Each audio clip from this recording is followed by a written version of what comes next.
Breachside Broadcast, the best voxcasting either side of the breach.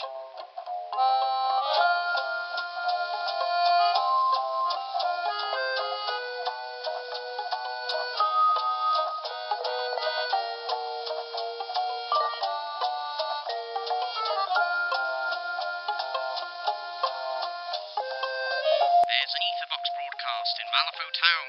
They call it Tales of Malifaux. It has brightened up many a dull afternoon. You know, just like this one. Your announcer with you today, bringing you a cautionary tale of the danger that can occur when you listen to the voices on the ether box. Most of them vile. They may promise you the world, a collection of sweet nothings, but ultimately they will only lead you down a path of ruin and despair. The only voice you should trust is mine. The only voice you should trust is the Breachside Broadcast. We would never put you at any harm. Just sit back, pop off your socks, and relax. Forever. A product recall announcement. Suppliers are advising the return of any bottles of William McGucket's Beard Tonic. The much-lauded ingredient of 100% real salurid oil causes a number of unfashionable side effects. Wearing the liquid near the swamp fiends causes them to break into a furious rush, leaping right for the beard owner with foaming mouths. Purchasers who have the fortune of not living near the bayou swamps have reported on small eggs growing in their facial hair. The eggs grow to the size of a large plum before the beard ultimately becomes unwieldy, even for the most dedicated. Possible next fashion fad? Clean shaven perhaps? With that out of the way, settle down for a trip to the rising sun.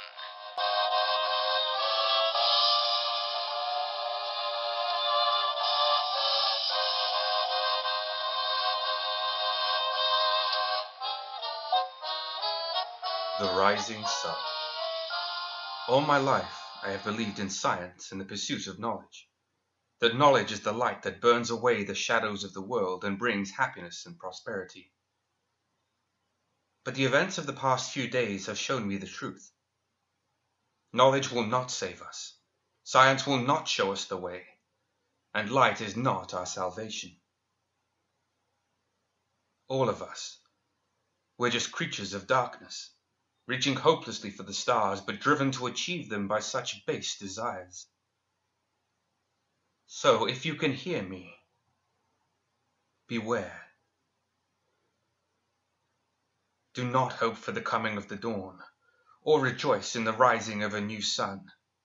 Flee from the poisonous rays of light, for if they touch you, like they did me, you will be revealed for what you truly are. Dust and shadow of evil desire. This is Herman Croft, signing out. A few days earlier. I had been toiling for hours, but I still hadn't made any progress. Who am I lying to? I had been toiling for years and still hadn't made any progress. Of course, I'm good with machines. There's a certain sensibility and order in how they work, and I understand them. It's as if I can communicate with them, look at the components and see how they needed to be assembled, what needs tweaking, oiling, replacing. It's enough of a talent that it's earned me a meager living repairing odds and ends, and afforded me this musty apartment in the slums of Malifaux. I looked up from work at all of the schematics pinned to my walls. I had such grand designs. My professors always said they were brilliant, and that I would change the world. Ha, I said out loud. If only building them was so easy. Speaking the language of machines already built and fixing them was one thing, but inventing an entirely new language was another. At least I have my machines and my ethervox to keep me company during these late nights.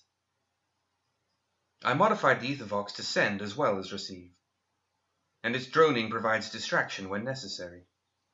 I flicked it off when I heard my door creak open, still staring at the new machine. "Up late again, Herman?" Mary's familiar voice asked. I picked up my screwdriver and continued to adjust the capacitors.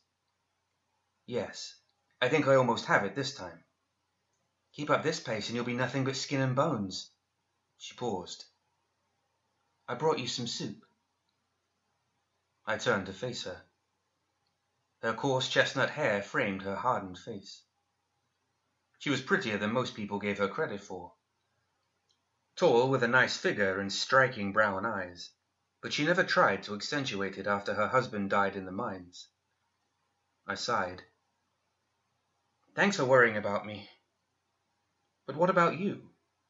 What is such an elegant lady doing out of her apartment and wandering the halls at this time of night? Elegant? Ha!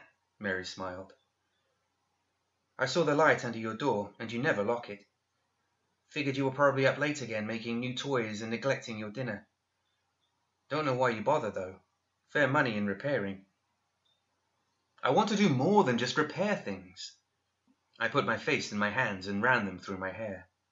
Look around you.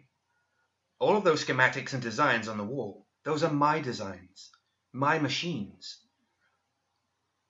my creations that I want to bring into the world. I got up and shut the door, leaning my face in close to hers. Do you really want to know what I'm working on? She nodded.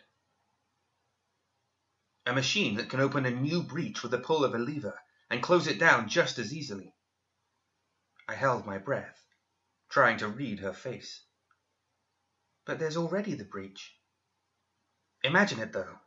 Imagine if the Guild no longer controlled Passage Earthside. Imagine if any citizen of Malifaux could flip a switch and go home, get supplies, see relatives. Imagine if anyone who wanted could come to Malifaux. Mary's eyes brightened as she realized what it could mean for her. I see. I turned back to my workbench and picked up my tools. I suppose I should get back to work. Mary lingered. The union's throwing a ball tomorrow night, and I was hoping you would go with me. I love to dance, and it's been a long time. I shook my head. I wish I could. I do, but I'm so close. I turned and was surprised. Were those tears in her eyes? Of course, I understand. She began to leave, but turned back. Herman, please be careful. Then she was out of the door, and I was alone with my machines again. Later, I went for a walk to clear my mind. The summer air was warm, and walking was one of the few things that happily took me away from my workbench.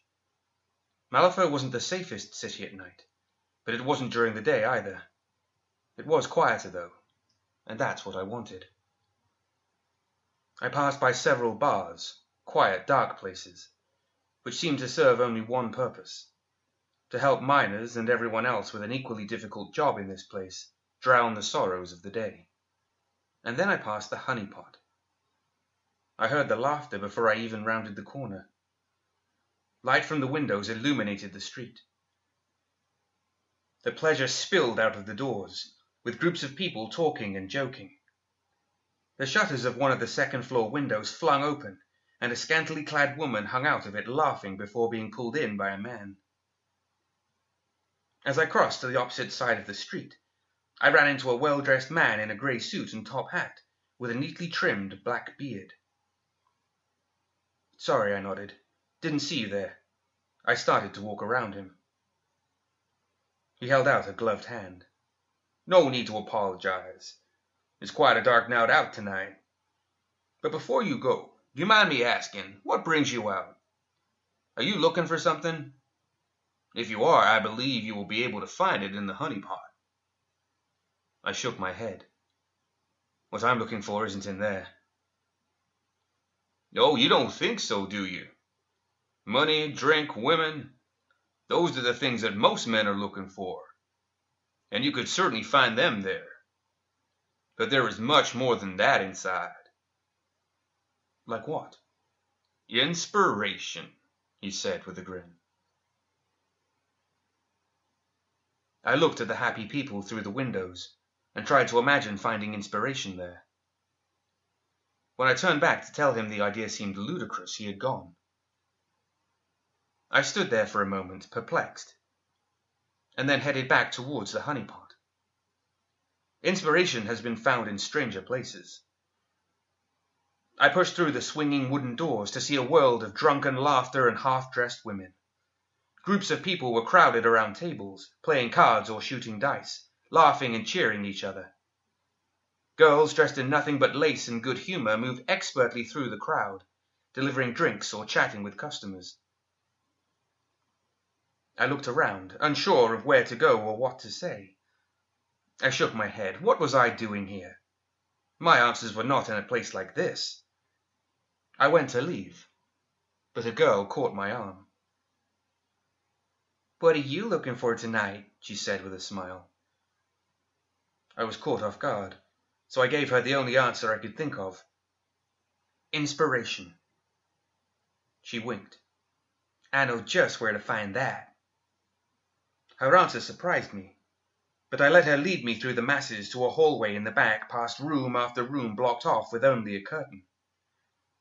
We stopped in front of one, and she gestured for me to have a seat inside. I sat on the long shelf along the back wall, which had been repurposed as a bench covered in velvet.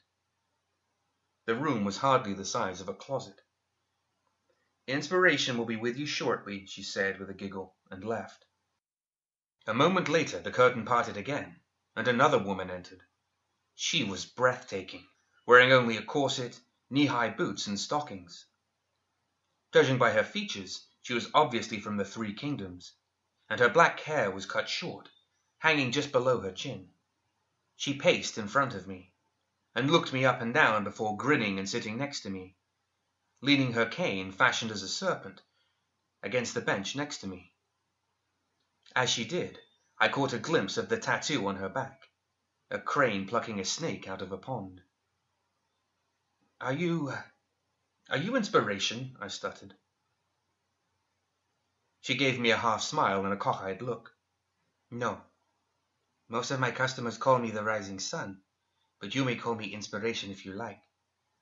But to be honest, my real name is Dao Ming." "Dao Ming? You don't look like a Dao Ming." "Perhaps, but you don't look like a customer. Hands too soft to be a miner. A politician would have better clothes. So would a criminal." She squinted at me. "Definitely not a guard." She clapped her hands. "Aha! I've got it! You're an explorer." "An inventor, actually," I mumbled. "Not so different," she smiled. I thought it was probably supposed to be friendly, but some smiles just show teeth. "You discover. That's what matters. You open up new worlds and new possibilities." She leaned close to me, one hand on the back of my head, grabbing a handful of my hair and pulling my face towards hers. "You reach for the stars." As she said this, her mouth hovered over mine, and I saw a flash of light. Her eyes glowed, and it felt like my lungs were on fire. The burning spread from my chest to my entire body. And then, for the first time in my life, I could see. The world worked. There was an order to it, and I knew my place in it. I could understand the language it had been written in. I stumbled out of the honeypot with the laughter of its patrons fading behind me as I began my mad dash home, afraid of losing all those wonderful ideas. I could see the machine in my head. I could see how it all went together. Wires, cogs, shafts, bearings, electrodes, tubes. As soon as I sat at my workbench, my hands worked on their own to bring everything together and to make it whole. Random scrap and forgotten parts came together to make a single entity. Everything was falling into... "Herman?" "Can't you see I'm busy?" I shouted, rounding on Mary. Why did she think it was appropriate to just barge into my apartment? Mary took a step back. "You know my name. You don't need to call me she. And your door was open. It's morning, Herman. You've been working all night." Did I say that out loud? I'm so sorry. I don't know what got into me. But look what I accomplished. I stood aside so she could see my creation. The two nodes attached to the power supply and capacitors with wires feeding to the main control lever. Mary forced a smile. That's nice. Just watch, I sighed, pulling the lever. The machine began a hum, which built up to a low rumbling. The nodes sparked, and then an arc of blue light danced between them. The light grew brighter and brighter, until the whole room was bathed in it. Between the nodes, the light formed a pool, and we gazed through it. Together we beheld a world unlike any human eyes have ever set upon before. The landscape shimmered in pale light and stretched as far as I could see. Alien vegetation, or what I took to be vegetation, grew in strange patterns and sprouted from the sides of rolling hills. In the sky blazed an unforgiving red sun. It's beautiful, Mary sighed. But how? Everything is connected, don't you see? Like beads on a string. And when we apply the correct frequency, give them the correct push, we can part them. Mary's face shimmered with the light of the machine. That's not Earth. You said you wanted to create another breach, to go Earthside. No, apparently it is not. Creating a breach is one thing. Determining exactly where it will be, that's another. Can we go through? I smiled. No, not yet. I need to make some changes first. But soon, I think. Very soon. I pulled the lever and the machine gave a high-pitched whine as it powered down. But how did you do it? All of a sudden, in one night? I hesitated, but then I told her. I told her everything. The enigmatic stranger, the honeypot, the woman who breathed light. Mary listened to all of it, nodding. I could tell she didn't approve, but she remained stoic and waited for me to finish. As I did, she just came up to me and put her hands on my face. Herman, please never go back there again. When I came in earlier, you were different. Your eyes, they were off. I won't, I promised. I know how it all works now. I'll never need to go back again. Mary smiled. I loved it when she smiled. Thank you. Well, I should be about my day. After she was gone, I closed my door and slept as the morning light filled my room. I awoke at dusk and immediately set to work. I needed to complete my machine, to touch the wonders I had only been able to glimpse. My hands flew and my tools became extensions of my body.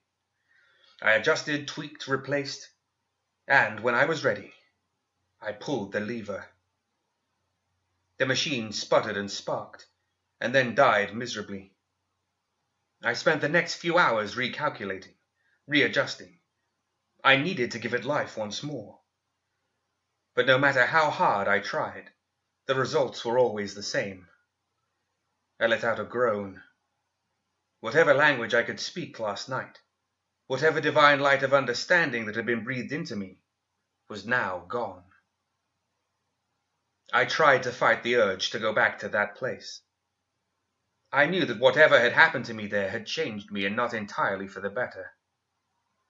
The words Mary had spoken to me bounced around my skull like a stray bullet. You were different. I had been different, hadn't I?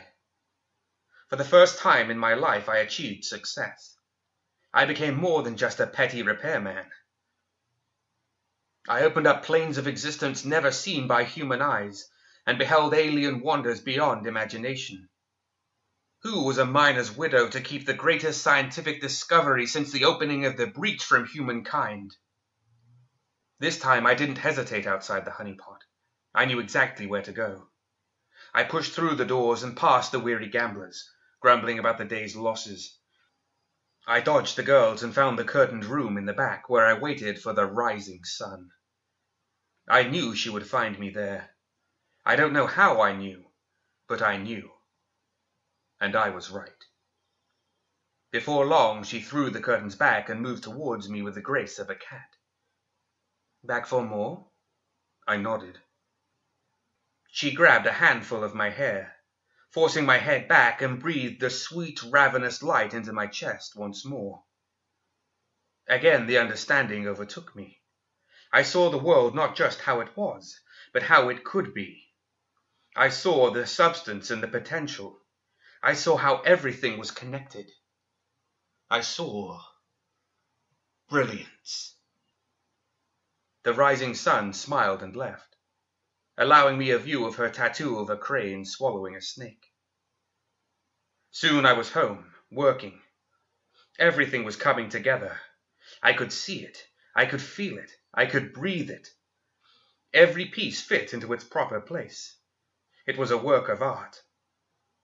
Somewhere in the distance I thought I heard Mary's voice. Mary, that irritating woman who tried to stop me from living up to my potential.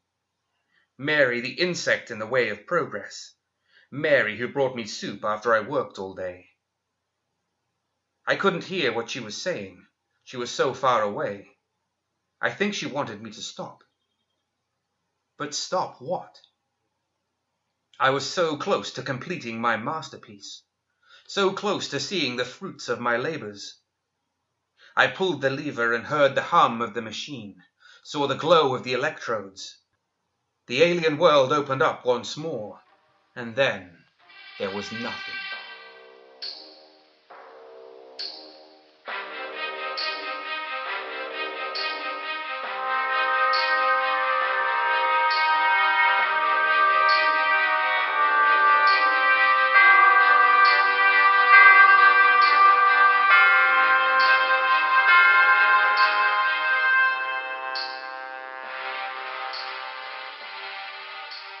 We'll be returning to the rising sun after an urgent appeal from the Malifaux Orphanage for sick children. As I'm sure you all would have heard by now, our orphanage was just burned to the ground. The cause was the very people we exist to protect and nurture, youngsters. A gang of street toughs, no older than their early teens, were just playing, and it all got out of hand. But this is why Malifaux needs us now more than ever. If the orphanage doesn't go on, then who can guide these young people to a brighter future? It is going to take time. We need a new building, new staff too. But with your help, we can make it happen for that small child on the corner of the street, shivering in the cold. Spare whatever you can, time or money, and help us get the orphanage back on track.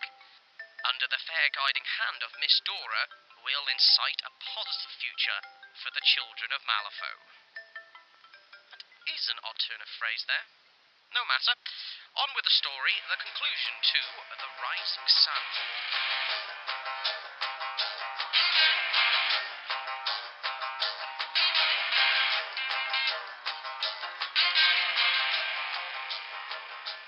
I woke up sometime the next day. It felt like someone had tried to split my skull open with a relic hammer. I shook myself off and looked around my apartment. Spare parts and tools were scattered everywhere. A pile of hastily scratched notes were next to my bed. And, in the center of it all, was my machine, complete and glorious. I forced myself up and crawled over to it. Licking my lips, I pulled the lever. There was a faint whir which slowly faded and died. Of course, why would it be that easy? Slowly, pieces of the night before started fading into my memory. Mary. She had been here last night, hadn't she? I stumbled to the window and pulled aside the curtain. It was already starting to get dark. She should be home by now. I rushed out of the door and over to her apartment, knocking frantically. Her door swung open. "Mary," I called. "Mary!" I quickly searched the apartment. She wasn't there, but there was a pot of soup sitting out and getting cold. I sat on my bed and started sifting through my notes. Schematics, equations, things I was hardly in the mood to think about, much less look at. I got up and reached for the ether box on top of the wardrobe. Perhaps there was some event keeping her out which would be on the news. As I turned the dial, I saw the writing on the side of the wardrobe. It was my handwriting, scrawled frantically. Mary inside. I looked around my room in disbelief and caught the bowl of soup on the floor. Mary's inside. Mary's inside what? Suddenly I had a vision of the alien world and began to retch. I had been trying to go there, hadn't I?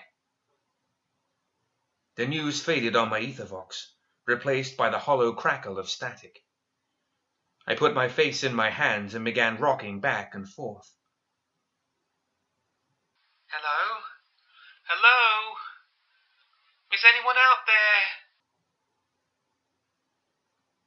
It was Mary's voice. I vaulted up and looked around. Mary, I was so worried. I thought the silliest thing. Where are you? I don't know. It's cold here and dark. My heart sank, and my hands began to shake as I made the terrible realization. Mary's voice was coming from the ethervox. What happened? I pleaded, even though I already knew. Last night I came over, and you weren't yourself. You turned your machine on, and I was pulled in. Oh, Herman, I'm so scared. I could feel hot tears streaming down my face. Don't worry. I'll get you out of there. What does it look like? It's not how it was before. It's just darkness and cold. And there's something here with me. I can feel it. It's so hungry. I desperately tried flipping through my notes from the night before, trying to discover what I had done. I'll go back to the honeypot, just one more time. I just need to get the machine to work one more time and I can get you. No! Mary's voice rang through the ethervox sharp and clear. That hasn't done any good yet. And besides, what if you lose yourself? I started heading for the door. I have to. It's the only way. I did this, and I need to get you out. As I closed the door behind me, I heard Mary screaming. Wait! Don't leave me here alone. Without your voice, there's nothing here. Nothing. And it's so hungry. Crying, I ran through the streets until I came to the honeypot. I pushed aside the miserable gamblers squandering their hard-earned money, the drunks squandering their minds, and the girls who were selling it all. I stumbled into the little room in the back and waited for the rising sun. She advanced over to me and grabbed a handful of my hair, tilting my head back. This time she paused to whisper in my ear, "At least try to fight temptation. It makes giving in so much sweeter." With that, she pressed her mouth to mine and breathed the scorching light into my body. Once more I was given a vision of the world. I looked around myself, and I could see the walls decaying. I looked at my hands, and it was as if they were rotting away. I saw the world, not just as it was, but as it was doomed to be, shrouded in the vast emptiness of uncaring infinity. The rising sun laughed and turned to leave, letting me see the image tattooed on her back, a crane flying away. Before long I was bolting through the empty streets, scrambling up the stairs and bursting through the door of my apartment. "I'm here, Mary. I'm here, and I can fix it." Her voice came in a whimper. You left me alone. You left me. I didn't want to, but I needed the light to get you out. Now I can do it. Just a few more minutes. I'm coming for you. The static crackled. Please hurry. It's so cold. and I'm so hungry. Don't worry. I can see it now. I can make it work. I worked in desperation, my hands guided by some unknown force. The designs and schematics from the night before began making sense, and I prepared my machine for one final glimpse into the impossible. I pulled the lever, and nothing happened. Just a feeble whir and hum that slowly faded into oblivion. What is it? Mary demanded through the ethervox. I ran my hands through my hair. It's not working. I just need some more. Get me out of here. You got me in here. You get me out of here. Go get some more of your precious light if you need it. Just get me out. I don't care if it burns you up.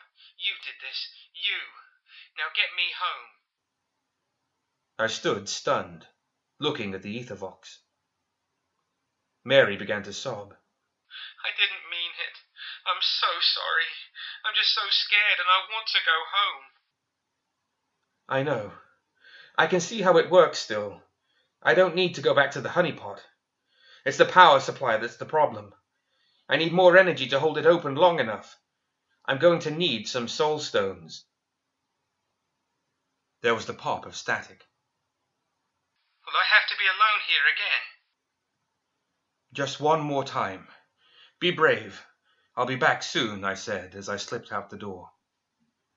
It was the darkest hour of the night as I crept through the streets, looking to steal the most valuable commodity in Malifaux. Soul stones. The things miners died trying to get, and guards killed to protect. Luckily, I knew of a guild safe house along the train tracks. I did some repair work there once, and I saw where they stored the soul stones. Their ethervox stopped working, and it was the sort of sleepy outpost that saw little enough action for boredom to be a major problem. Even so, I needed to be cautious. They were experienced guards, and I was not an experienced thief. Light flooded through the windows as I stood on a spare crate I found near the side of the building to peer up into them. I saw 2 guards in the small station. One sat in a chair filling some reports, and the other was opening the safe. The one in the chair looked up and spotted me. "Outside!" he yelled, pointing at me. Not an experienced thief at all. Both guards ran out the door, and I rushed to meet them. I suppose they weren't expecting that. Guards are probably used to people running away from them. The first guard went to draw his weapon, and I plowed my fist into his face. Blood spattered the wall, and the guard dropped to the floor with a sickening crunch. The second guard rushed me, and I grabbed him by his coat and threw him across the room. Before he could get up, I had grabbed as many soul stones from the safe as I could carry, and was running out the door.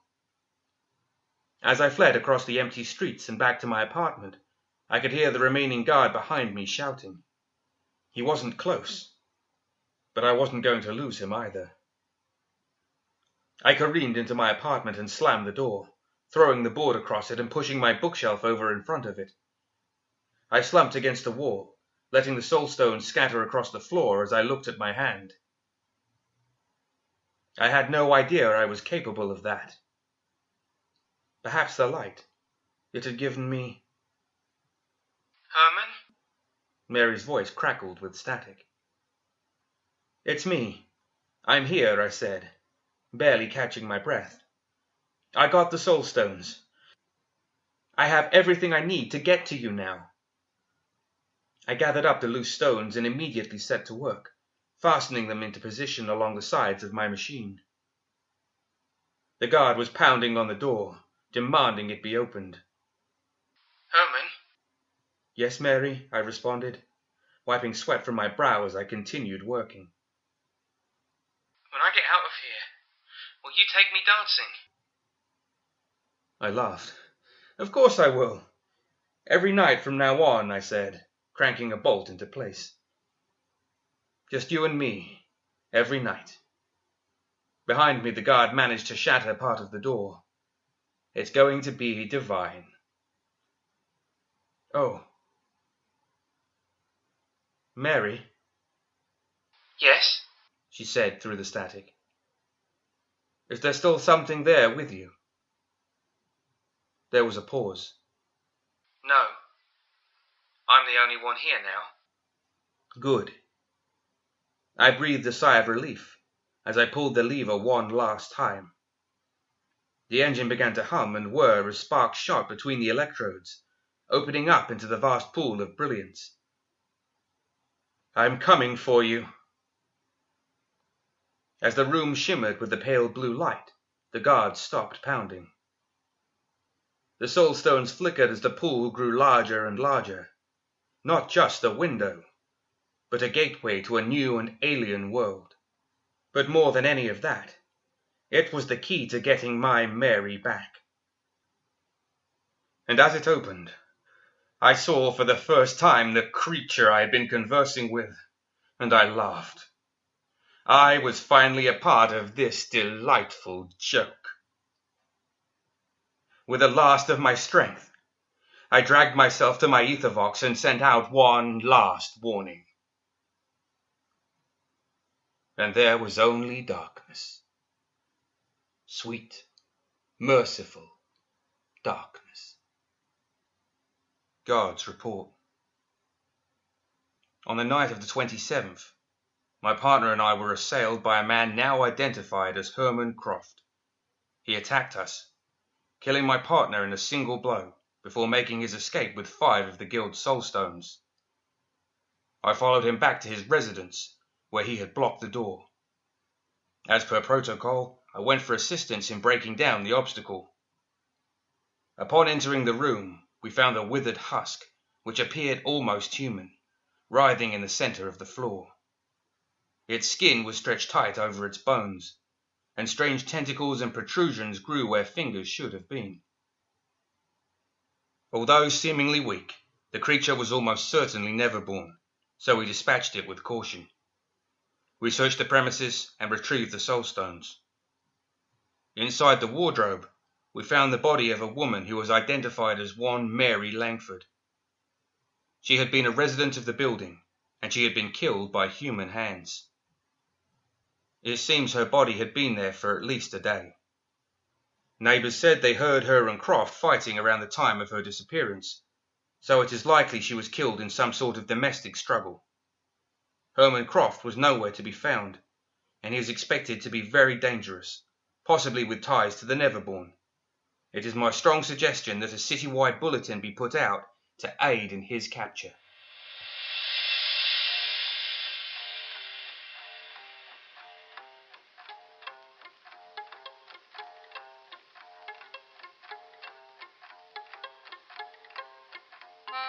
The rising sun has set, and with it, our episode for today has come to a close.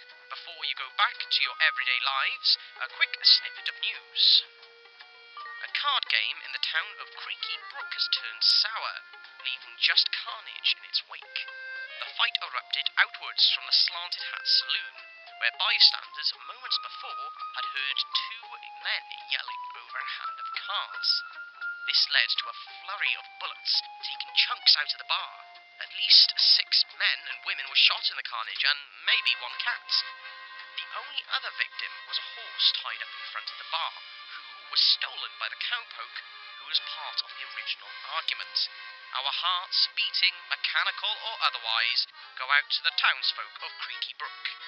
Everyone here at Tales of Malifaux hopes you get back on your feet soon.